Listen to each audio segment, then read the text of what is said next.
Cybercrime is one of the most lucrative illegal businesses of our time, and with such a high return and low risk, it shows no signs of slowing down.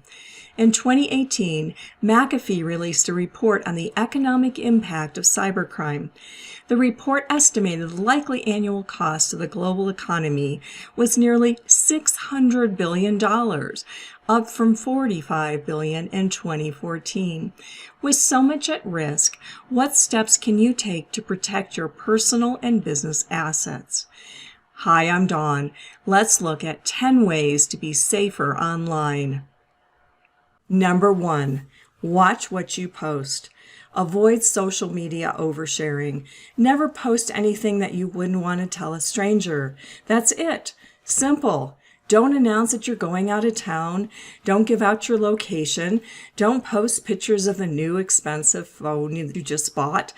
Review your social media sites and settings to remove or lock down information you may have previously posted, such as your birthday or hometown. You wouldn't hand out personal information to strangers individually. Don't hand it out to millions of people online. Number 2, be careful with public Wi-Fi. Although it's convenient and everywhere, Wi-Fi in coffee shops, airports, hotels, libraries, and other public places is not secure. Using free Wi-Fi is like using a bullhorn to have a private conversation. And when it's time to go online wirelessly on any public Wi-Fi spot, don't log into any of your accounts unless you use a VPN, a virtual private network. VPN software enables you to have a secure connection between your device and an internet server. With a VPN, no one can monitor or access the data on your computer. Another thing to watch out for with public Wi-Fi is the evil twin. This is a malicious hotspot masquerading as the real thing. Any smartphone can be easily transformed into an evil twin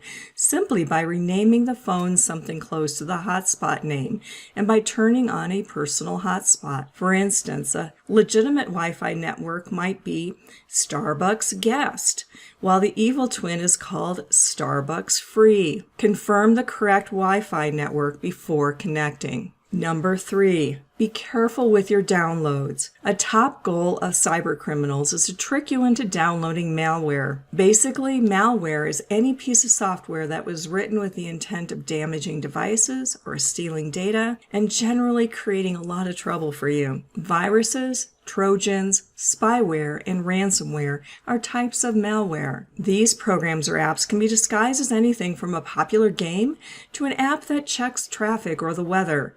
Only download files from trusted websites and be suspicious of any free program. Check reviews and do your research before downloading new programs. Number 4, be smart with your passwords. Weak password habits are the primary way that hackers break into your online accounts. And the problem with passwords is that people tend to choose easy ones to remember, including 1, 2, 3, 4, 5, 6, and password. Easy to remember and also easy for cyber thieves to guess. And don't use the same password everywhere. Even if you access a number of online accounts, it's important to have a different password for each account. And the way to keep cybercriminals from hacking into your online accounts is to create a strong password, one that is unique and complex, at least 15 characters long, mixing letters, numbers, and special characters. But here's the challenge. These strong passwords are not only nearly impossible for hackers to figure out, but they're also nearly impossible for us to remember every unique password for every account. So it's not surprising that people use the same ones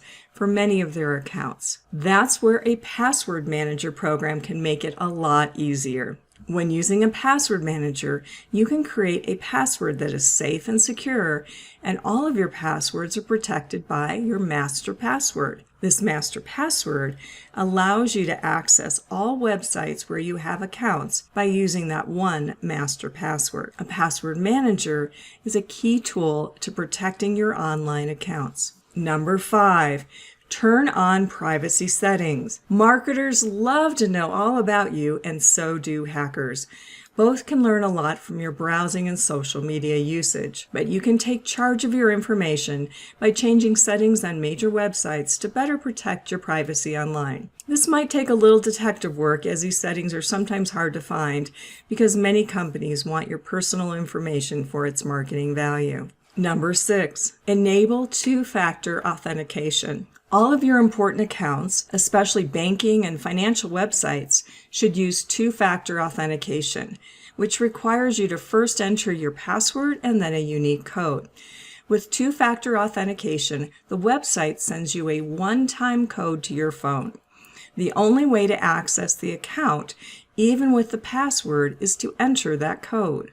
And the code changes each time. So unless a hacker has your password and your mobile phone, they can't get into your account. Another easy way to protect your privacy is by keeping your phone and computers locked with a code or password when you're not using them. Number 7, only visit secure websites. Anytime you make a purchase online, you need to provide credit card or bank account information, exactly what cybercriminals are eager to get their hands on. Make sure to only supply this information to sites that have secure, encrypted connections. You can identify secure sites by looking for an address that starts with HTTPS.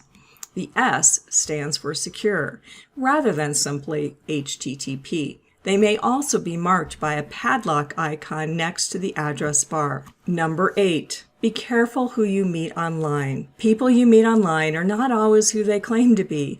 They might not even be real. Fake or clone social media profiles are a popular way for hackers to cozy up to unsuspecting web users to gain information, commit fraud, or gain computer system access. Number 9. Watch what you click. Whether you are banking online, shopping, or simply answering emails, watch out for what you click. Beware of phishing. Be suspicious of any offers you receive via email, especially if they sound too good to be true. Don't click on links in these emails. Always go to the source. It's called a phishing attack. And yes, it's a play on words. When you fish in the analog world, you throw a hook and a worm into the water and hope you catch something. Hackers do the same when they fish in the digital world. Except their hook and worm in this case is a carefully crafted email, designed to look like something you should get, often with company logos and fake links, which hackers hope you are going to open. If you click, then they reel you in.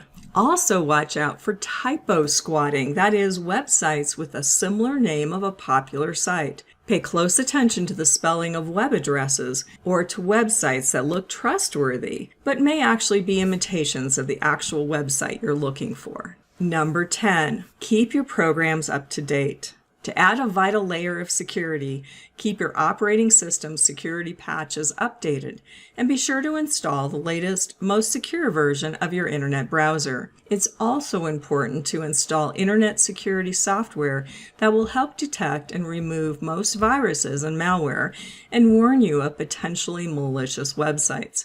Updating your programs is a critical part of maintaining your cybersecurity.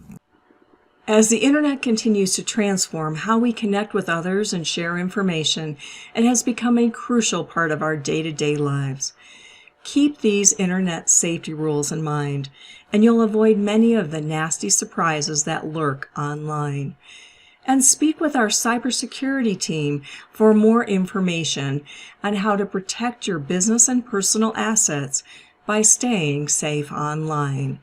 Thanks for watching.